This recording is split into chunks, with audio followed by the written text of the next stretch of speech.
Hello, hello. Let me know if you can hear. Let me see if I can turn on my camera as well. No, that's not it. Camera. Oh yeah, I unplugged it earlier. 1 second.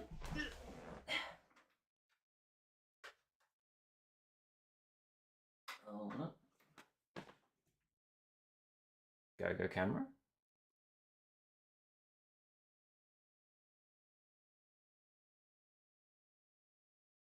Okay. That's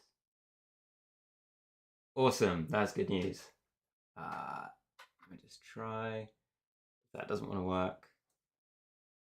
Okay, webcam is a no-go. So just the voice is. But I'm just gonna jump straight into it. But yeah, thank you so much for joining. As I said, this is going to be recorded. So if for whatever any reason people can't join, then they can just check it out on Patreon after the fact. So yeah, quite a lot to go through today, actually. And I think I'm going to start off by just kind of addressing the elephant in the room, which is stopping the top tier, and the reason behind doing so. So I've tried to be as elaborate as possible in my post, but really it comes down to making sure that I've got the time to be creating assets amongst everything else going on. And I'm just finding that I just don't have the bandwidth. As I've developed the website and that I've continued to add props, there's just been more maintenance that comes with that, with looking after the site or looking after the assets and everything. And not only that, but with work and everything, it just feels like it's just getting too much. And there's an expectation I kind of feel, which I maybe is unjust, but I just feel there's this expectation to be delivering, and I'd rather remove that expectation to make sure that I can just continue doing the very thing that I set out to do in the first place. So yeah, I want to kind of create Patreon as more of like a passive, might be the wrong word, but something which is just a bit more light-hearted than something which is like a content treadmill, because the base mesh is supposed to be the content treadmill.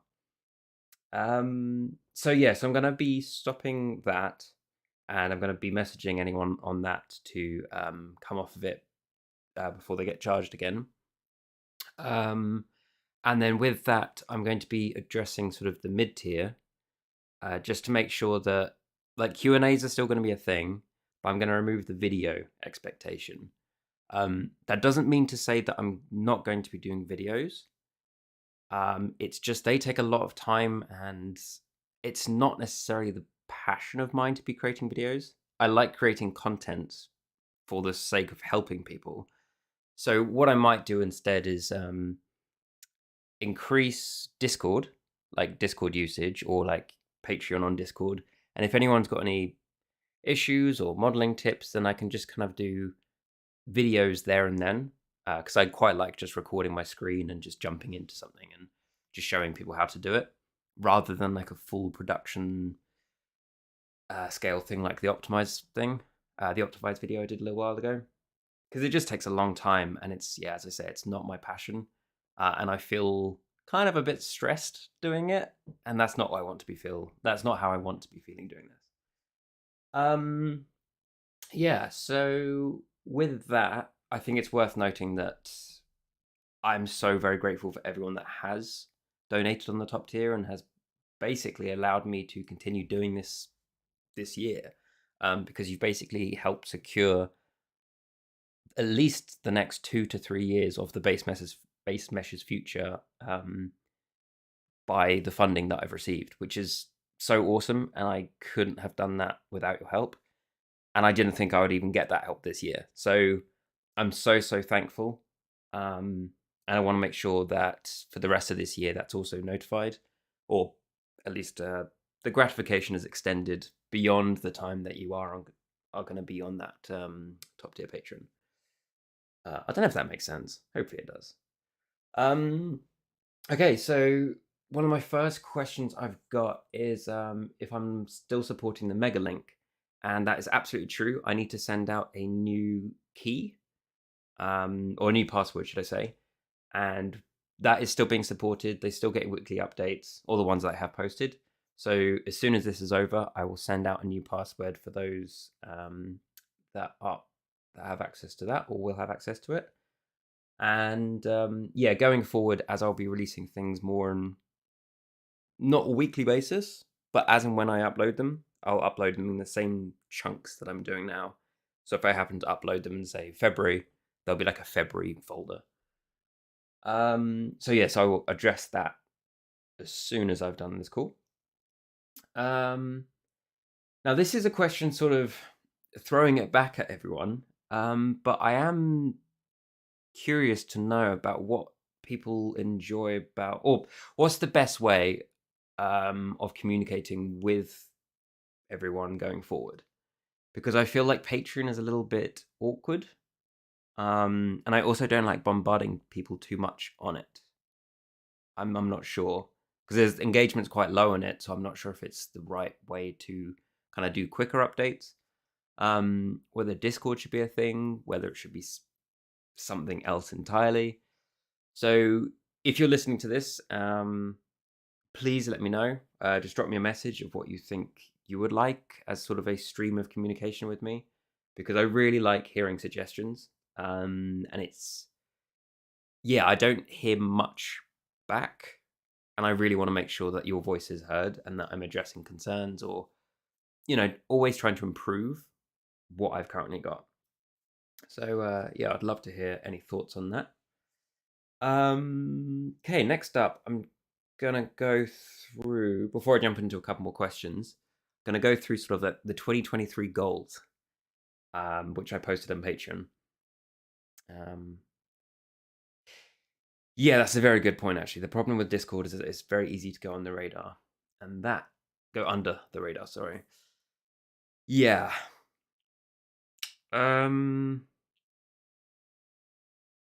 So would you prefer purely Patreon, or, I mean, the only things I can think of is sort of, there's obviously Patreon, which is the main route. Discord, which you're right, can get lost under the radar unless, well, I suppose even if it's like a Patreon specific channel, which there is, but I could be using that a lot more. Alternatively, an email, but then I'm not sure. I'm not sure if that's appropriate to take everyone's email from Patreon and then email them directly. I'm not sure if I'm allowed to do that. I don't think. Feels a bit weird. But yeah, but if you do have any suggestion, I'd be like, besides Discord, or alternatively, how often you think I should be updating Patreon with new updates, or if the updates should purely be on the website itself. Patreon automatically sends email notifications based on personal preference. Okay. Yeah, that is true. Okay. In that case, I will be more vocal on Patreon in regards to just general uploads and just general well-being. But I am looking to also expand that into kind of more of a, adding somewhere on the base mesh, like a blog section or something, which I can update things, but that's obviously more for general usage. So I think my takeaway from this is, yeah, maybe just updating more on Patreon, with more tangible updates, at least, if new assets are released and whatnot, especially if things are going to be more in larger packs or larger asset releases. That makes sense. So yeah, so this year, I'm kind of committing to a few things as opposed to doing weekly, because I just want to make sure that I'm balancing my work, my main work, as well as the base mesh, and not only that, but incorporating new personal work, which I've completely stopped. So I want to make sure that this year I'm just managing that whilst also having a social life. So the commitment for this year is between 250 and 500 props. That will take it well over 1,000 props. which would be just awesome. That would be great. And those props, the 250 to 500, are ones that I would be creating. That would be excluding donations. So if there are donations, that might go well above. But I'm kind of doing this on the basis that no one donated at all. But yeah, so 250 and 500 props. That will include human base meshes, as well as things possibly surrounding that. So like hands, feet, just general body parts split out. And I'm looking to commission someone to actually do that, as opposed to doing it myself, because it's not my forte. I could do it, but it takes me a lot longer. So I'm looking to commission someone to do that instead, which will be happening over the next few months. Alongside that, I want to make sure that the Blender file library, which is basically in my folder structure, I've got everything set up under a like models and then original, and then everything from that, and then I'm exporting my FBXs. But I want to open it up so that if people want, they've just got the Blender file and they can export anything from that, and that will go onto the Mega Link. So yeah, it's just, once again, it's just kind of like another accessibility thing, allowing people to use the props how they want.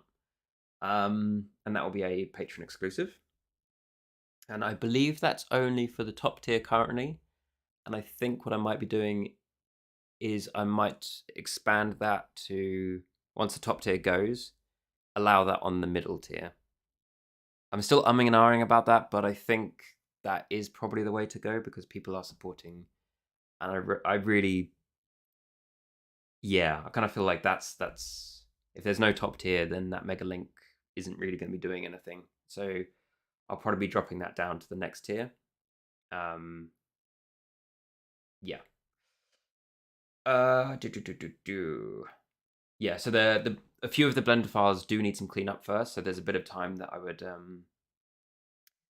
it would be nice to use them via the Blender asset browser. Okay. Yes, that was actually mentioned on the Discord a little while ago. And that's something which was, it was mentioned, and I was like, yep, I need to look into that, and I just haven't. Yeah. So that would be really cool. So as part of that sort of, I guess, bit of work, then that would be a really nice thing to delve into. Yeah, there is some cleanup that needs to happen to some of the files. So basically, it's just going to involve spending a couple of days going through everything, checking that everything's the right scale. It should already be, but I just want to, for my own sanity, go through.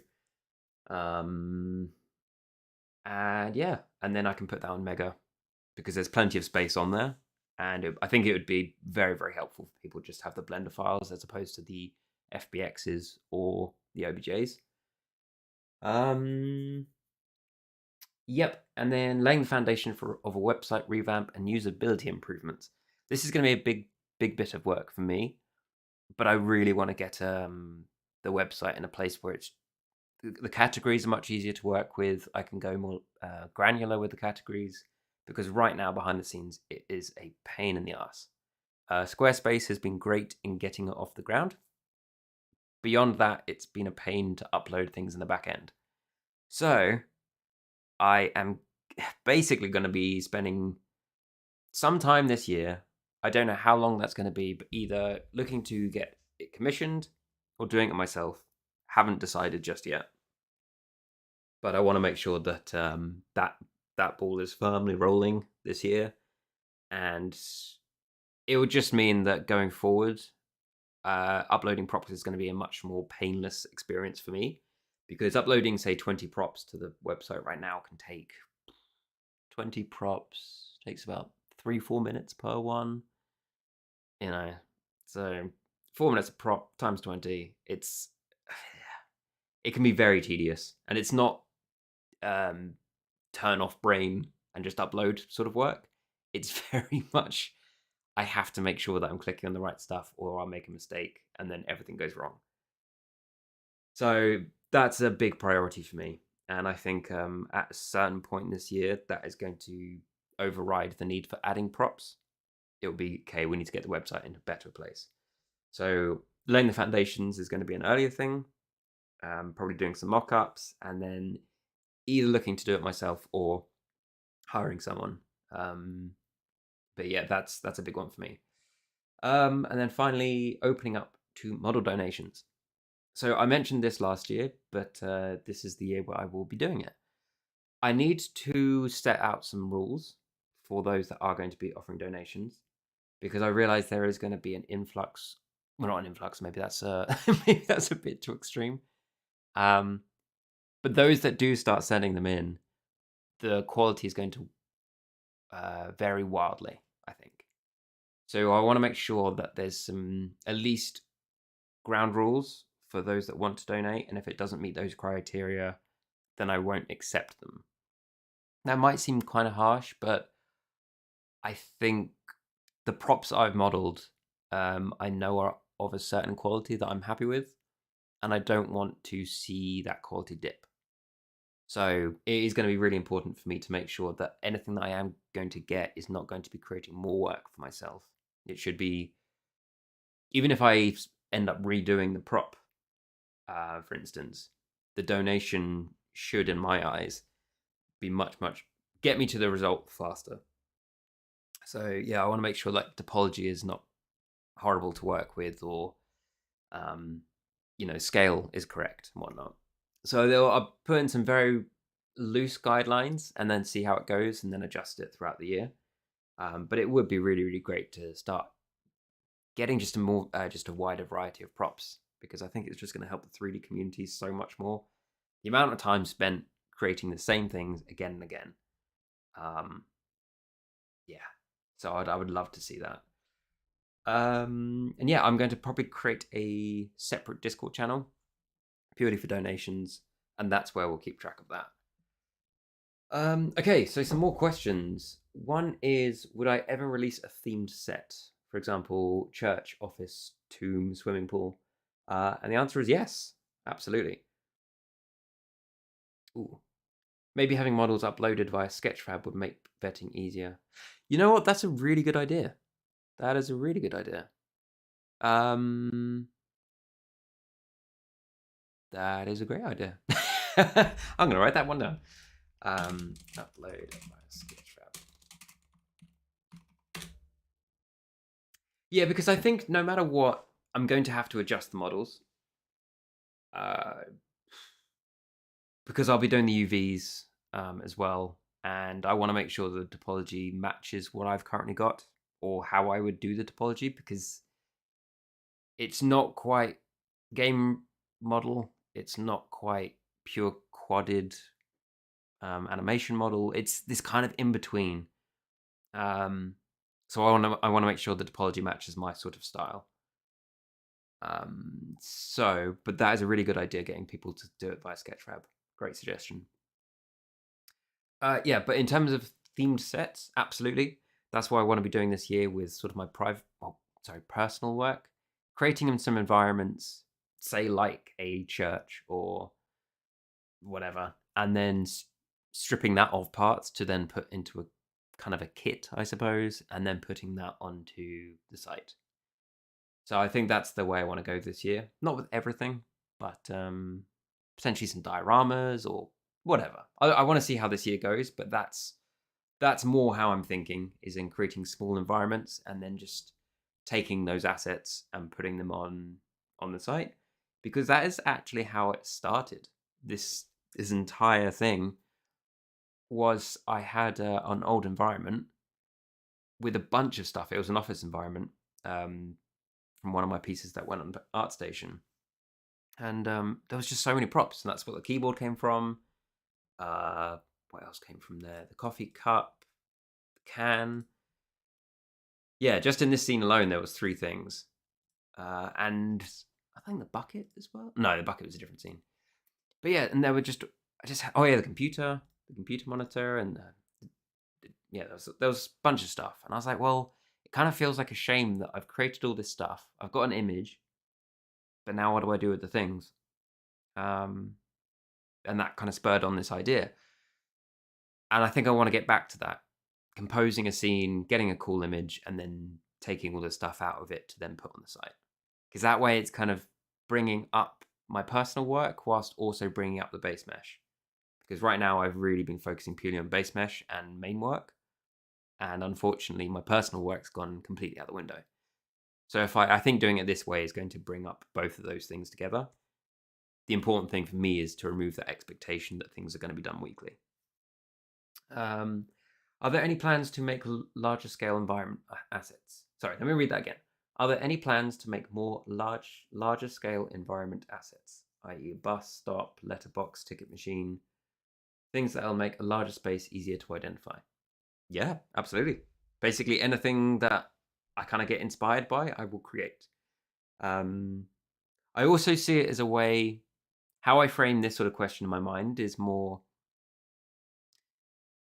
I kind of target sort of like a game design mentality of, if there was a level designer or a game designer and they were creating a space in like UE5, what single prop do they need to signify that this is a type of space? So like maybe a garage. By a garage I mean like a petrol station. Like, is there going to be like a giant billboard outside, or is it, like those kind of things, or as you say, like a bus stop? That's all you need to kind of tell what type of environment it is based off of that single thing. And if I don't have that, then that's what I want to be creating. Because then it's like, what's the one thing that's going to sell a kitchen? Probably a fridge, dining room, table. So things like that. But absolutely, there are plans, and I will be doing that. But I think that's also going to go hand in hand with the theme sets. But there will probably ones that I do create that are separate from the theme sets. Any plans for mechanical kits, like a base mesh for a simplified car or bike that's made up of several different models? I did think about this. So some examples were like handlebars, wheels, brakes, seat, bike frame. If I create a bike, I will probably split it out into a few parts, like the seat, probably the handlebar, the wheel, maybe just the frame as well, because all of those things I think are good for narrative storytelling anyway. So like the amount of times I see in a game where you've got like a bike and it's a full bike, but then you might see a rusted frame as part of like a post-apocalyptic thing, or say something like Half-Life 2, or so I think it's very important to have a variety that is going to be useful for storytelling, but I'm not going to split it out so granularly that it becomes like bike chain 01, bike chain 02. I might do if it's worthy. And by worthy, I sort of mean if it's worth it. If it feels a bit too abstract, I probably won't. So it's hard for me to say until I've got the model in front of me. But for example, if I look at some of this stuff, I haven't split out like computer button or computer monitor button, or CRT monitor base. I've not done that. I could do. It's valid too, but I don't know. I don't think it's worth it. My brain goes between sort of the game design thing of like, is it needed to help tell a user what the space is going to be? Because these are base meshes, end of the day. They're not supposed to be final things. They can be used as that, but they're supposed to be just be indicative of that thing. So you could chuck this fence in and it's a garden fence. It might not be the final one that they're going to use. But there's no point me splitting this part out into a separate thing. Anyway. So probably in some models, but not all. That's not the way I'm going to be approaching it. Hopefully that makes sense. Okay, so that's actually all my questions for now. Let me just check on. Let me just check on. No, nothing on Discord, and let me just check on Patreon.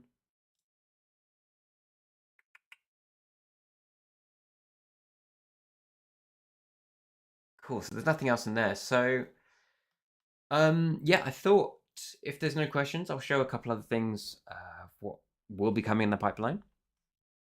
So whilst I was in Luxembourg a few months ago, I did a few scans, like 3D scans, and I came across these are not great scans by any means, but just some really cool objects that I found that I want to turn into proper models. So I like to use this as rather than using it for geometry, because this would be completely unusable. It's disgusting. It's just a blobby mesh. But this, what I really like about it is it gives me complete accuracy in dimensions. And so I've got a bunch of photo reference, and I can now go ahead and create this with this as a really nice base. So things like this. I've also got like a cool crossbow that I came across. And of course, I can get this sort of reference from researching, but these are things which I've come across and I'm able to get first-hand reference of, and I always prefer modeling that way. So I've got a bunch of this sort of stuff, which I'm really excited about. And yeah, once again, it's quite varied models. So I've got like a bear head. There was a deer head model that I modeled recently. That was from that same museum. Yeah, so a bunch of things. And yeah, like things like this is actually what spurred on me thinking like, oh, am I even going to be able to upload weekly with modeling this, for example? Of course, I can, if I was to sit down and just model it straight off, I could probably do it in about a day. But if I'm only getting hours here and there, this is going to take longer than a week.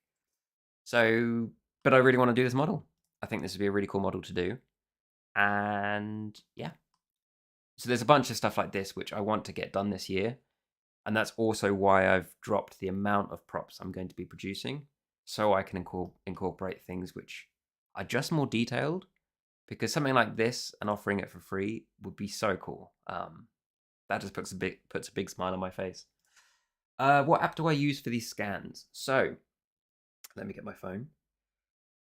Right, so there's a few which I have used. Now the first one is called Polycam, which you can get on Android and iOS. So Polycam. Let me Polycam. So here's the first one. So really, really cool. You can do some great stuff, and I've got an iPhone, so I can use the LiDAR as well. Although the LiDAR is not great. It's great for doing a quick thing, but it doesn't give you the most accurate things. But either way, you can get this for your phone, and very, very useful. And I love just being able to grab a few things, like I've done with this. I've got some reference, and now I can go away with some photos as well, and then recreate this. So Polycam's one. The other I used is one called Luma, and Luma is an AI-powered one, I believe. Now AI's got a pretty horrible name at the moment, but there's some really good stuff. Yeah, you can see good old Ren there.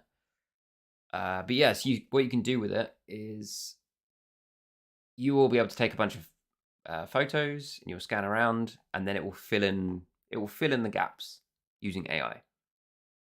And I got a couple of good results from it. I've not used it that much. Let's have a look. Yeah. And it also tended to work a bit better with like reflective materials as well. So yeah, you compare this to some of other photogrammetry apps, and this has done a really good job. So yeah, would recommend this one. I think it's still in beta, but I signed up to the beta and I got like a 60-day pass. I'm not sure if it's actually even still valid, but that's the other one. The latest one is an iOS only one, and it's called Reality Scan. And this is by Unreal, so it's by the Epic Folk. And I've yet to use this, but I want to get into using it because it's you're able to go straight to Sketchfab. I'm not sure what the workflow for getting into Unreal is, but yeah, this one, not great reviews. But this is one, yeah, that's downloaded, not yet used, but I will be using probably over this weekend as my first scans. So yeah, so basically what I do is from Polycam at least, I'll do a scan, and then I'll export either an OBJ, an FBX, or what is it? GTL? What is it called?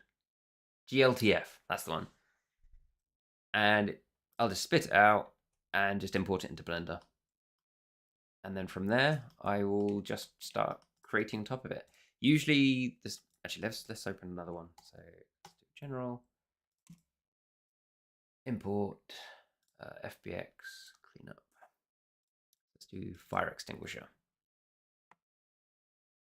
And this will be like how it comes in originally. Let it do its thing, view selected. Right, so not great.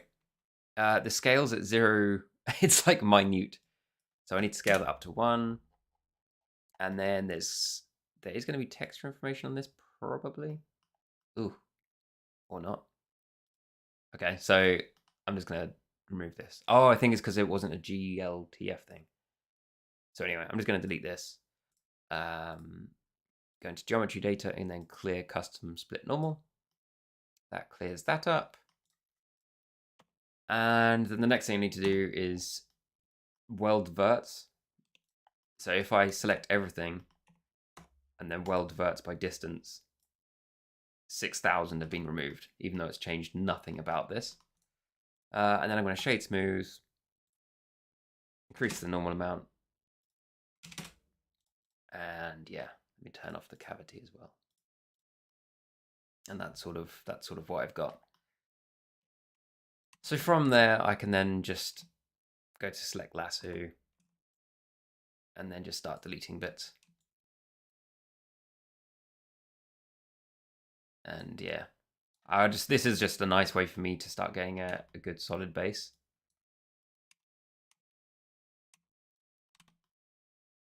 Because now I can just match this up to some reference. Like if I get a fire extinguisher online, a picture online,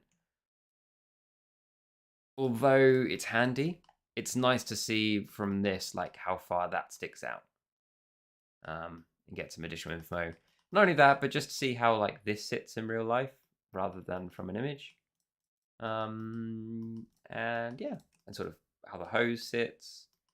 There's just some nice details which I don't get from a photo. So the scan is quite unusable, but it gives me, I just consider it, it's like a 3D photo. It just, it's a 3D reference for me. And in some cases, it's more usable. But in this case, not great. But still handy. It does its thing. Let's have a look at some other ones. We've got...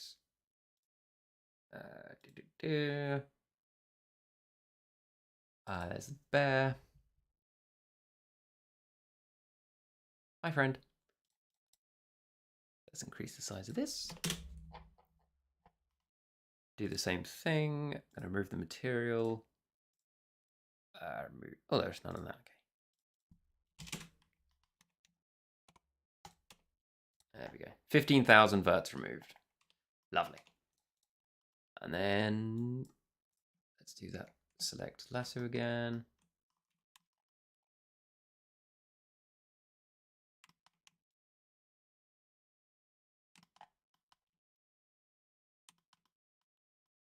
I'm just going to delete this down here. Yeah.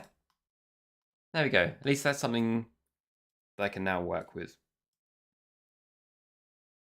And then I just try and get it generally to be on the axis, so I can start creating a base mesh from it. Yeah. But you can see if I let's let's see what happens if I. Ooh. Okay. Let's go to there. There we go. So now it's symmetrical. And then I can start creating the base mesh from that. Oh, looks kind of cute with this little paws like that. But yeah, very, very handy. and it saved me a lot of time with some previous ones that have gone up on the site. But I want to be doing more. There's also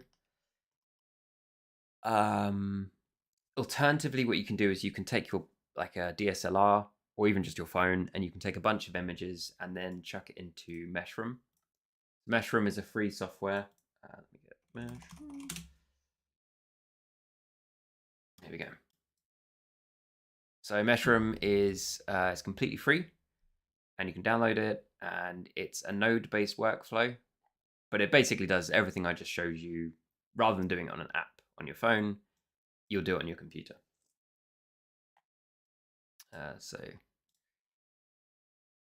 just mute that.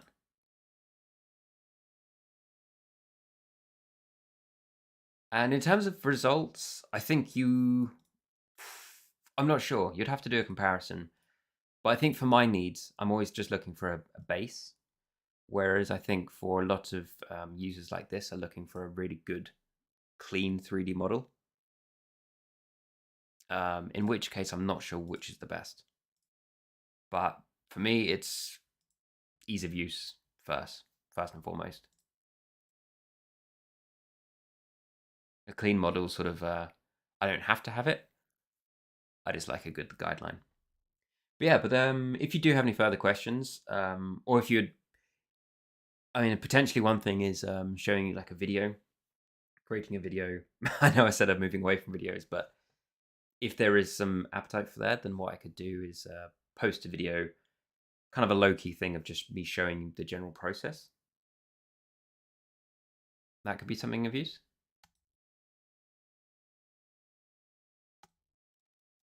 But yeah, I really want to get into this a bit more this year, because with the way things are going, photogrammetry is only going to get bigger and bigger.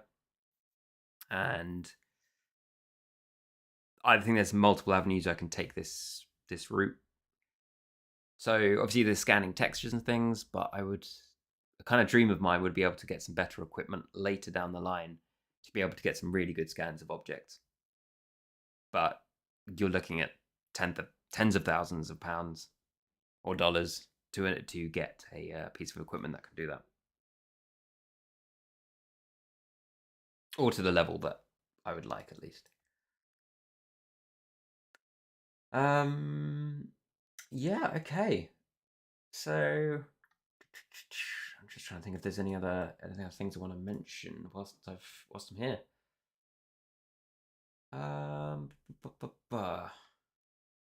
Just having a look through on my on Patreon and stuff. I will be uploading a couple more time lapses before the month end, because I didn't do that last month and the month before, so I want to kind of just make up for those and create a couple like little videos, or one with commentary as well, just like a straight modeling one, nice and simple. And there's one of the things I'm going to be doing is modeling this prop. Ooh, bear with me, I will bring it over in a second. So I've got a little kalimba next to me. One of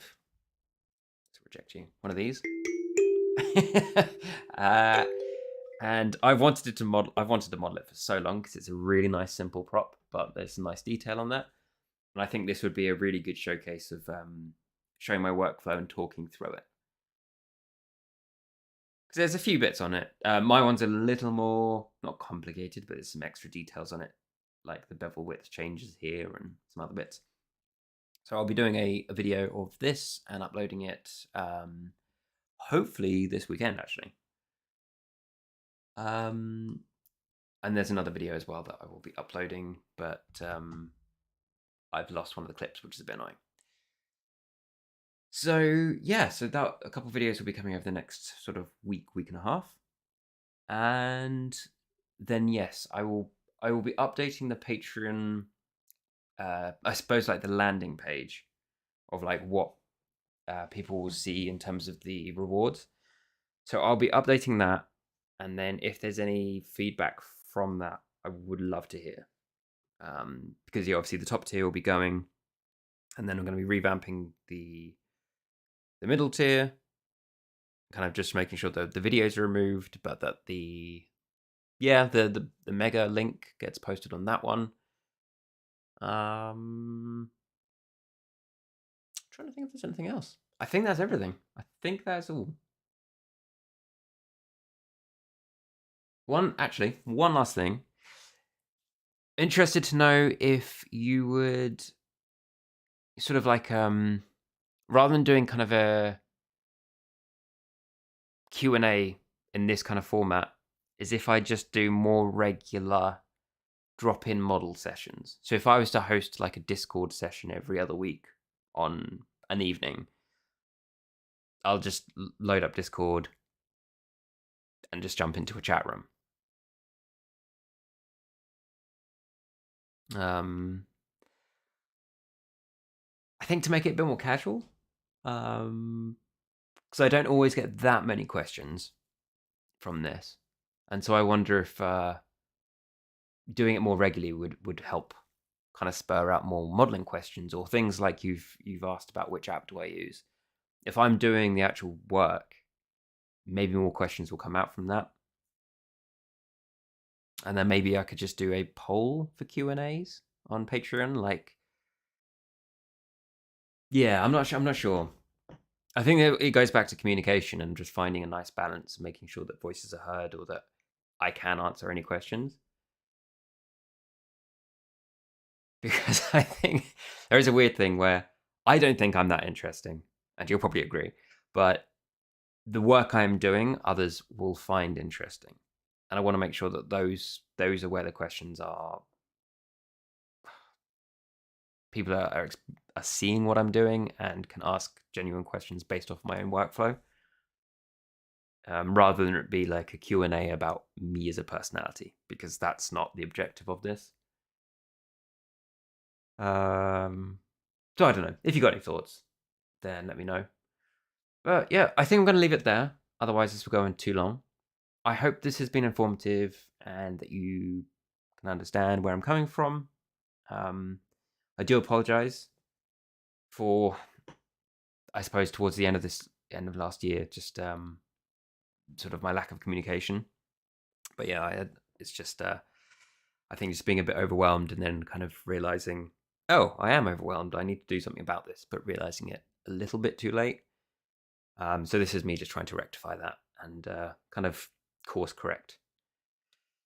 So yeah, apologies, but I just want to make sure that I'm still creating and doing right by the community and right by everyone supporting me on Patreon.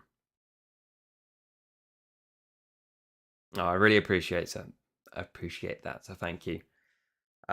Yeah, as always, if you've got any other questions and I'm not around, say on a Q&A or whatever, please feel free to ask me anything, and I can address it either in a post or I can make a video. Or I think that's I want to make sure that line is always open. So yeah, thank you so much. Have a great week, and I will be posting the videos soon. So yeah, look forward to speaking to you, and take care. Thanks, everyone.